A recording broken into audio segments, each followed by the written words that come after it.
Assalamualaikum warahmatullahi wabarakatuh. Salam sejahtera bagi kita semua. Shalom, Om Swastiastu, Namo Buddhaya, dan salam kebajikan. Selamat malam rekan-rekan mahasiswa yang saya cintai. Pada hari ini kita akan memulai perkuliahan yang pertama ya. Jadi, perkenalkan nama saya Anastasia Puji Era Sasanti. Anda bisa panggil saya dengan nama Ibu Era.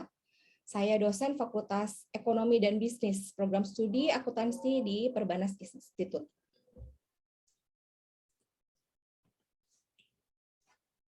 Mata kuliah perpajakan 2 ini, kodenya EK472, bobotnya 3 SKS, itu 2 SKS untuk teori, dan 1 SKS untuk proyek ataupun nanti akan ada perhitungan-perhitungan ya, atau praktik gitu ya. Deskripsi dan tujuan mata kuliah. Mata kuliah ini mengenai, nanti kalian akan belajar mengenai pajak penghasilan, pajak pertambahan nilai, pajak penjualan barang mewah, yang meliputi subjek objek pajak, kewajiban perpajakan, mekanisme perhitungan pajak terutang, penyetoran, dan pelaporan.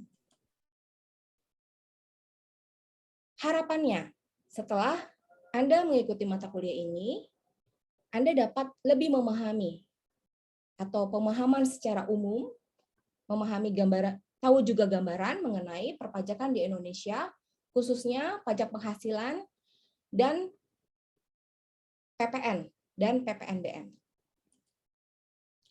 Capaian pembelajaran mata kuliah menjunjung tinggi dan menginternalisasikan nilai kemanusiaan dalam menjalankan tugas berdasarkan nilai agama, moral, dan etika, berperan serta dan berkontribusi sebagai warga negara yang cinta terhadap tanah air dan memiliki nilai nasionalisme serta bertanggung jawab kepada bangsa dan negara dengan cara taat hukum dan mengamalkan nilai-nilai Pancasila.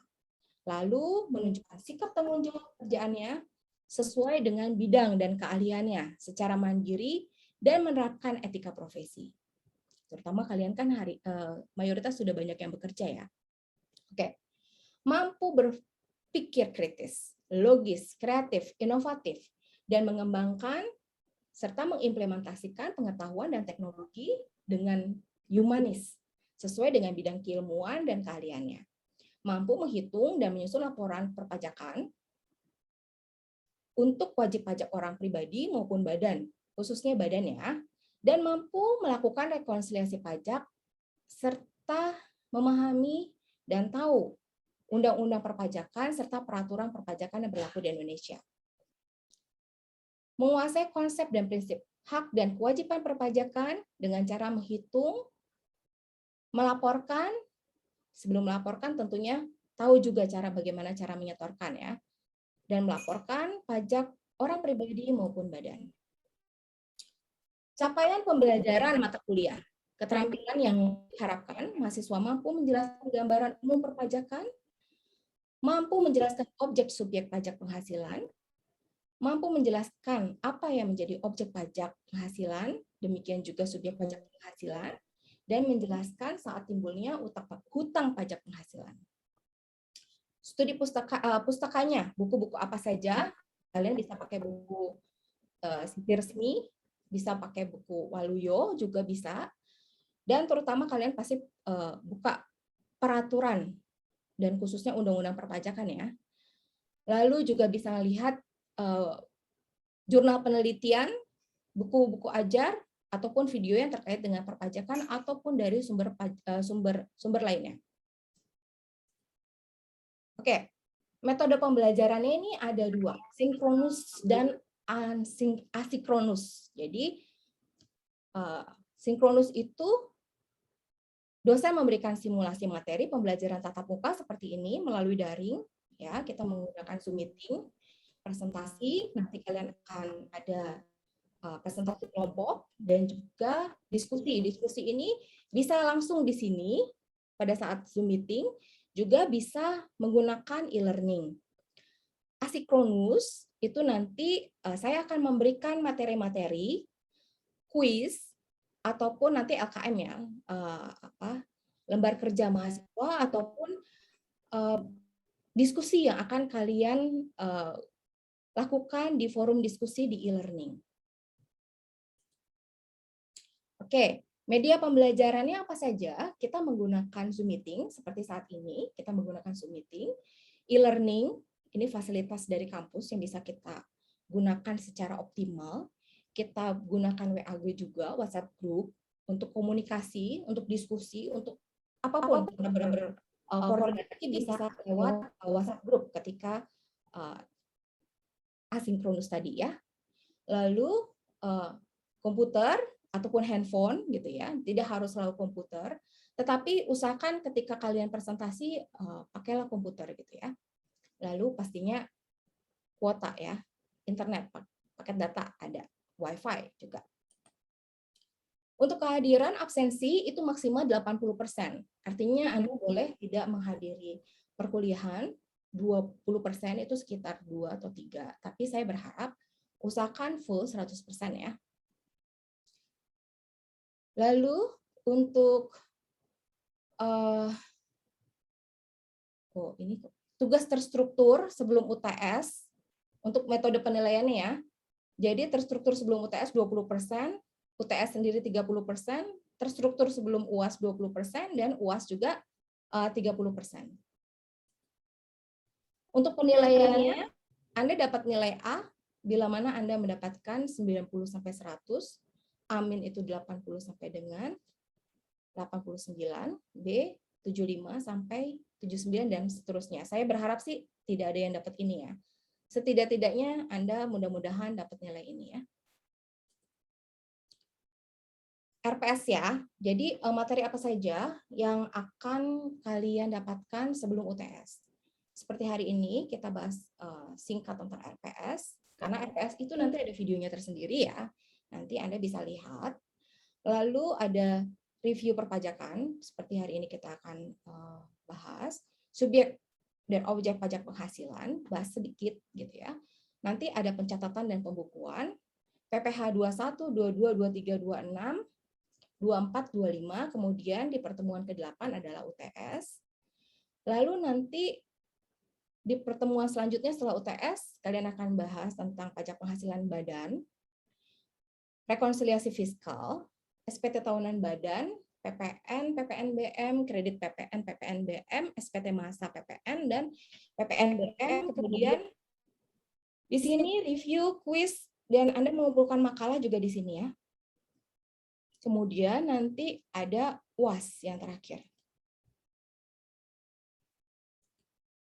Oke.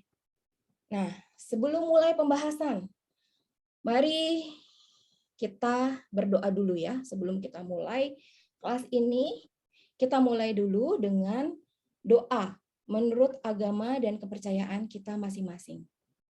Doa dimulai.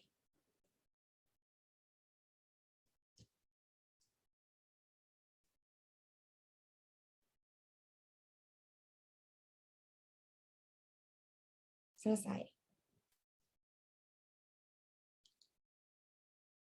Hari ini kita akan membahas tentang perpajakan 2 ya, review perpajakan. Kita akan lihat dasar hukumnya, lalu materi apa saja, rumus perhitungannya, contoh kasus, pembahasan, dan penutup. Dasar hukumnya tentunya Undang-Undang Nomor 36 tahun 2008 tentang pajak penghasilan. Ini ditambah lagi ya, ada Undang-Undang KUP juga, lalu ada Undang-Undang Cipta Kerja, lalu ada RUU, rancangan undang-undang, HPP. HPP itu apa? Harmonisasi Peraturan Perpajakan. Nah, nanti lihat juga. Nanti untuk selanjutnya, kalian setiap kali kalian mau setiap kali kalian mau presentasi untuk kelompok, setiap kali kalian maju presentasi, kalian akan lakukan ini ya. Jadi dasar hukum, rumus perhitungan, contoh kasus, analisis dan pembahasan, harusnya di sini kesimpulan dan saran, lalu penutup gitu ya. Oke. Sekarang saya mau tanya, Apa sih definisi pajak itu? Siapa yang mau jawab? Pajak itu apa? Ya Bu, izin menjawab Bu. Saya Agustina. Agustina, silakan Agustina. Ya, saya, pajak itu merupakan kontribusi wajib kepada negara yang diberikan oleh wajib pajak, baik itu badan ataupun perorangan sesuai dengan ketentuan peraturan perundang-undangan perpajakan.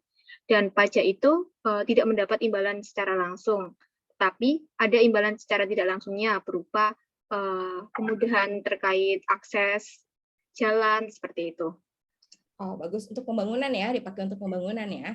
Termasuk Ya. untuk insentif bantuan dari pemerintah banyak sekali yang dipakai ya. Itu juga diambil dari perpajakan juga, karena oke, ini dia. Betul ya, kontribusi kepada negara ya. Kontribusi wajib pajak. Wajib pajak ini kan ada orang pribadi dan badannya. Sifatnya memaksa berdasarkan undang-undang dan peraturan pajak yang berlaku di Indonesia pastinya, dengan tidak mendapatkan imbalan secara langsung, tapi digunakan untuk keperluan negara dan sebesar-besarnya untuk kemakmuran rakyat. Oke, karena kita sekarang bahas tentang pajak penghasilan, apa itu pajak penghasilan? Pajak penghasilan, pajak yang dikenakan, tadi kan udah tahu definisinya. Definisi pajak kita udah tahu, pajak penghasilan, pajak yang dikenakan kepada OP, di sini ya, orang pribadi ataupun badan, atas penghasilan yang diterima atau diperoleh dalam suatu tahun pajak. Nah, berarti pajak atas penghasilan. Kita harus tahu nih, penghasilan yang dimaksud penghasilan itu apa? Siapa yang mau bantu jawab? Izin Bu, saya Farhan Bu. Farhan, silakan. Menurut saya penghasilan itu adalah jumlah uang atau sumber dana yang diterima atau didapatkan dalam jangka waktu tertentu, di mana penghasilan tersebut, di mana uang tersebut telah dikurangi dengan biaya-biaya lainnya, atau juga bisa disebut pendapatan bersih begitu Ibu. Oh, very good. Oke, mungkin ada yang bantu jawab? Yang lainnya? Saya Bu, izin Bu. Oke, Resi. Silakan Ya, Resi. untuk penghasilan menurut saya sih adalah tambahan nilai ekonomi yang didapatkan oleh entitas baik itu pribadi maupun badan, yang mana itu akan menambah net worth capitalnya entitas tersebut Bu, seperti itu. Very good. Bagus sekali jawaban Farhan dan Resi. Terima kasih. Kita lihat ya. Penghasilan itu apa?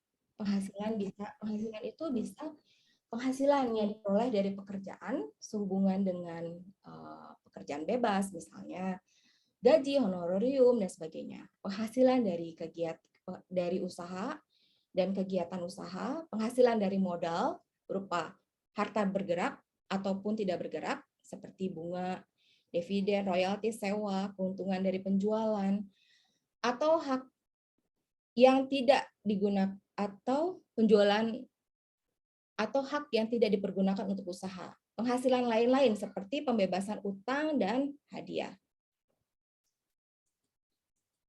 Oke. Subjek dan objek pajak. Subjek pajak. Siapa yang mau bantu jawab? Saya Bu. Siapa? Linda Bu. Oke. Ya, subjek pajak penghasilan itu orang pribadi, terus juga badan, terus warisan yang belum dibagi sama badan usaha tetap. Oke, very good. Ya, betul sekali ya.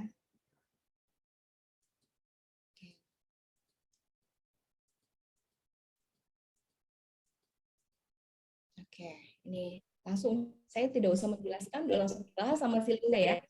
Very good Linda, terima kasih. Sama-sama Bu. Dan jenisnya ada dua ya, dalam negeri dan luar negeri. Subjek dalam negeri dan luar negeri, siapa yang mau menjelaskan? Subjek dalam negeri kita, subjek luar negeri? Saya Bu, subjek pajak luar negeri. Ya. adalah orang pribadi yang tidak bertempat tinggal di Indonesia atau berada di Indonesia tidak lebih dari 143 hari dalam 1 tahun, atau badan yang tidak didudukan dan tidak bertempat kedudukan di Indonesia. Ya, oke. Kalau di luar negeri, kalau di dalam negeri seperti ini ada di Indonesia lebih dari 183 hari atau 12 bulan. Ya. Di sini badan juga bisa dibagi. Nah, ini tadi siapa yang jawab tadi? Widianti ya? Subjek pajak luar negeri. Oke, very good. Selanjutnya, bentuk usaha tetap. Bentuk usaha yang diperoleh dari orang pribadi sebagai subjek pajak luar negeri dan badan sebagai subjek pajak luar negeri yang menjalankan usaha atau kegiatan yang ada di Indonesia.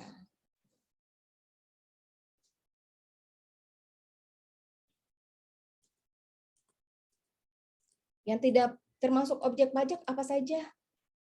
Ini ada Badan Perwakilan Negara, pejabat diplomatik, organisasi internasional ya, NGO gitu. Lalu pejabat perwakilan organisasi internasional yang tentunya ditetapkan oleh Menteri Keuangan.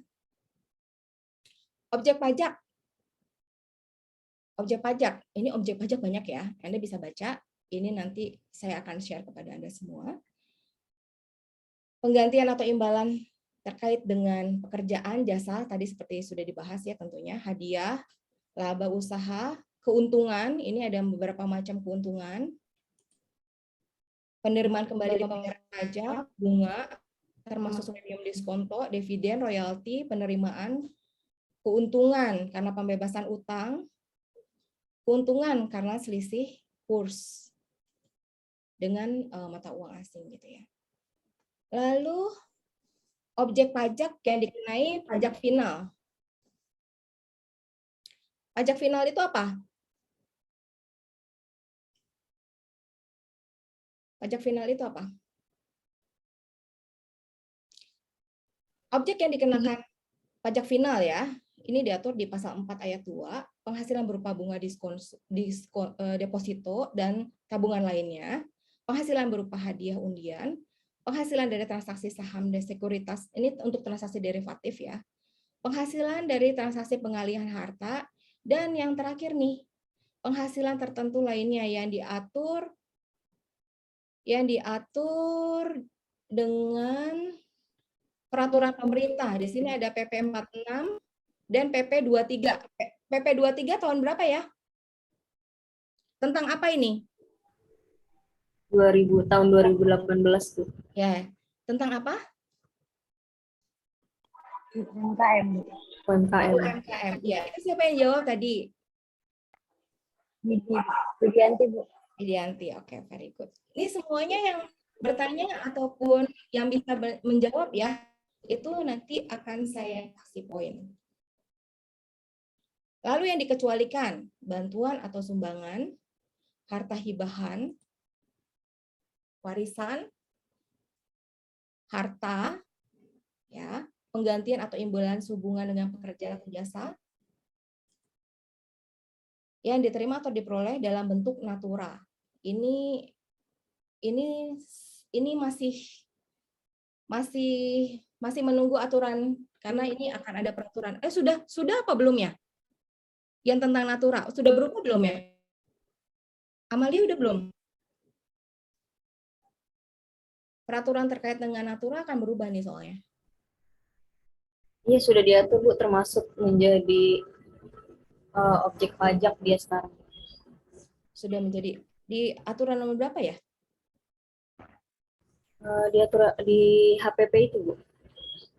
HPP berarti baru berlaku di tahun depan ya?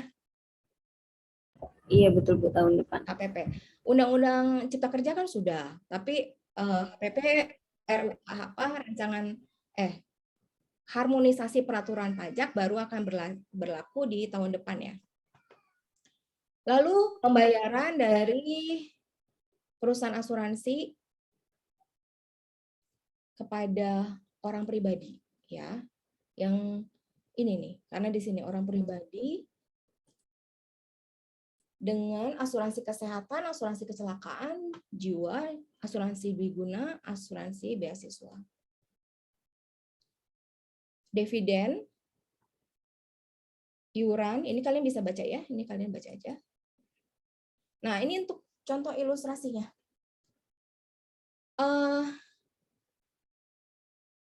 Firma Budi Tomo menjual mobil untuk kegiatan usaha.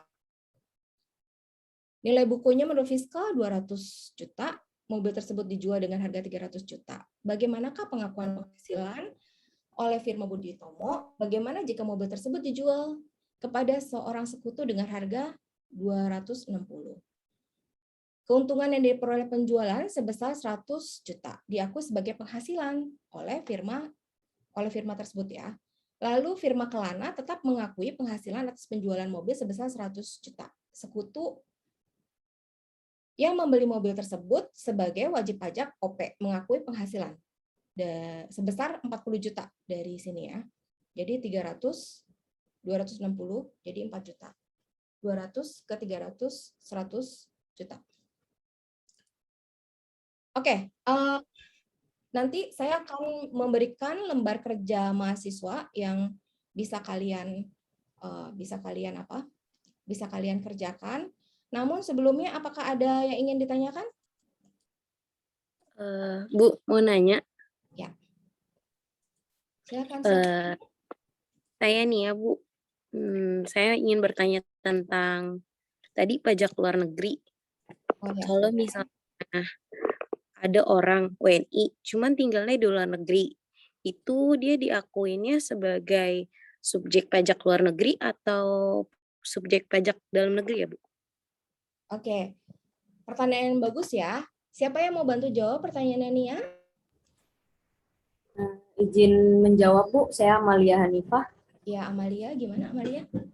Jadi untuk WNI yang berada di luar Indonesia, di luar negeri atau di luar Indonesia, itu jika ingin menjadi subjek pajak luar negeri atau SPLN dapat mengajukan permohonan penetapan sebagai subjek pajak luar negeri. Jika memang memenuhi persyaratan yang untuk menjadi SPLN gitu, seperti yang tadi sudah Bu Era jelaskan dan Saudara Widianti. Oke, very good. Bagus sekali ya Amalia untuk jawabannya. Jadi harus mengajukan dulu ya. Mengajukannya kemana Amalia?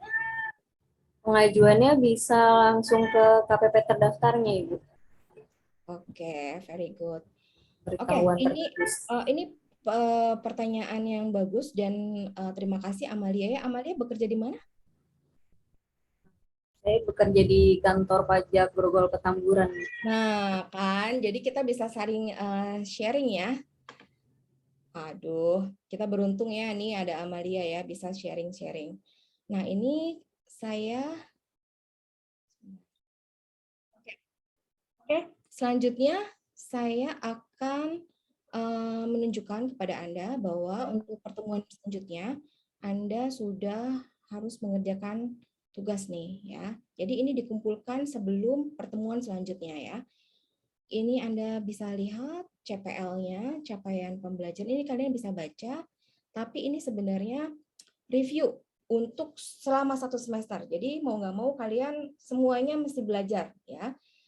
Belajar dan ini masih terkait dengan kekinian karena ada insentif pajak nih. Anda diminta untuk menjelaskan insentif pajak terkait dengan pandemi COVID-19 pada pajak penghasilan PPh pasal 21, 22, 23, 24, 25 dari masing-masing pajak tersebut dan berikan contoh perhitungannya. Terus bagaimana nih caranya? Petunjuk belajar Anda bisa lihat nih. Mahasiswa mencari peraturan pajak apa ya? Pasal berapa? Terus dilihat apa sih perbedaannya yang lama sama yang baru itu bedanya apa. Terus menentukan jenis pajaknya, apa insentifnya. Lalu kalian coba memberikan simulasi untuk pemberian contoh ya perhitungan misalnya 21 ini bagaimana perhitungannya, 22 gimana? Ada contoh perhitungannya kalian memberikan simulasi.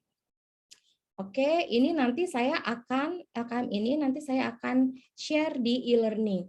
Oke, sekarang saya akan singkat menjelaskan kepada Anda bagaimana tadi kan metode pembelajarannya selain kita menggunakan Zoom, kita menggunakan menggunakan WhatsApp group untuk komunikasi, kita juga akan menggunakan e-learning. Jadi kita apa saja sih yang bisa kita pakai untuk e-learning gitu. Kita optimalisasi fasilitas kampus gitu ya. Sebentar saya akan tunjukkan.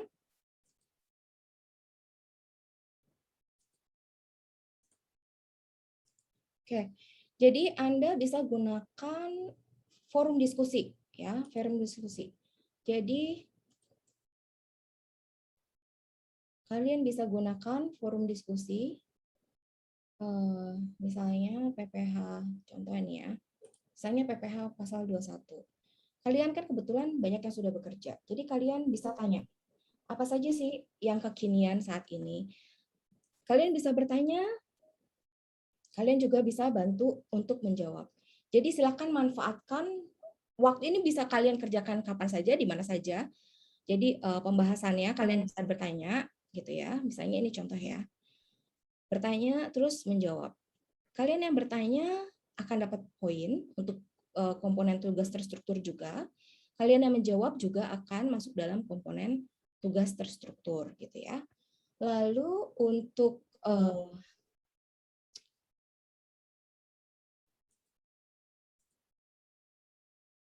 saya juga sudah share ke Anda ya untuk nih seperti ini.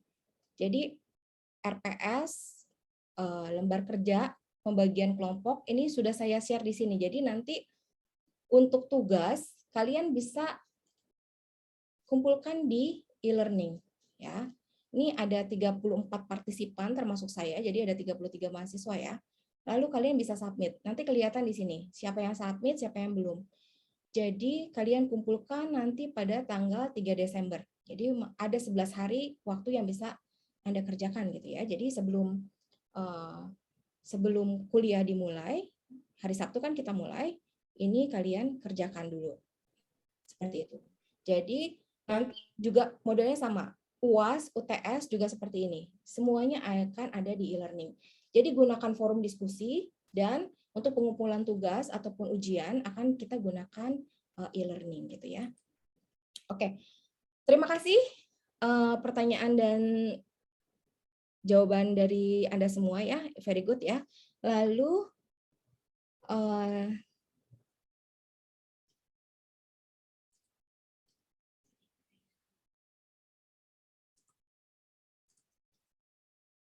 ini tadi ya yang ditanyakan.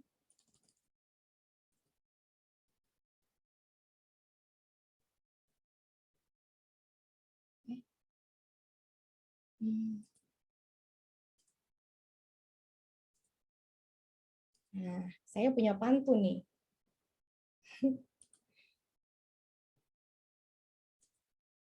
Naik bus, pergi ke Sukabumi, jangan lupa membeli Surabi. Cukup sekian kelas hari ini. Semoga banyak materi yang dipahami. Oke, sekian kelas hari ini. Sampai ketemu di kelas selanjutnya. Terima kasih banyak ya untuk partisipasinya. Kelas ini luar biasa. Sampai ketemu lagi di lain kesempatan ya. Berarti 2 minggu lagi ya kita ketemu ya. Ya, oke. Terima kasih banyak untuk semuanya, untuk supportnya ya. Saya tutup dengan wassalamualaikum warahmatullahi wabarakatuh. Waalaikumsalam warahmatullahi wabarakatuh. Terima kasih. Selamat malam, selamat malam dan selamat istirahat ya. Terima kasih banyak. Terima kasih Bu. Sama Bu.